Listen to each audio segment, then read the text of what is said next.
আসসালামু আলাইকুম। বাংলাদেশের সব থেকে ভাইরাল একটা শাড়ি, এই শাড়িটা আপুরা খুবই চাহিদা এবং খুবই খুঁজে আপুরা। তো আমরা এটা হচ্ছে হাফ সিল্ক জামদানি শাড়ির মধ্যে, আর এটা বর্তমান বাজারে কিন্তু অনেক বেশি সেল করে।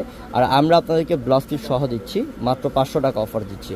বাইরে এগুলো 800 1000 টাকাও সেল করে, কিন্তু আমরা দিচ্ছি আপনাদেরকে মাত্র 500 টাকাতে। আঁচলের টার্সেল লাগানো থাকবে, যে আঁচলের টার্সেল লাগানো থাকবে, এবং এগুলা কুচি ধরতেও হয় না, প্রত্যেকটা কুচি এরকম ভাজে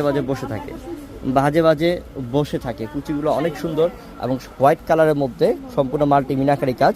এটা কি ব্লাউজ পিসটা? এটা হচ্ছে ব্লাউজ পিসটা। আমরা এটার প্রাইস 500 টাকা অফার দিয়ে দিচ্ছি। 500 টাকায় খুব চমৎকার একটা বর্তমান বাংলাদেশ ভাইরাল একটা শাড়ি পেয়ে যাচ্ছেন আপনারা। আসলটা এভাবে একটু ধরেন, এভাবে ব্যাখ্যা করেন হালকা। ব্লাউজ পিস থাক, হ্যাঁ ঠিক আছে, খুব সুন্দর, অনেক আনকমন কি শাড়িটা পাচ্ছেন দেখেন 500 টাকা।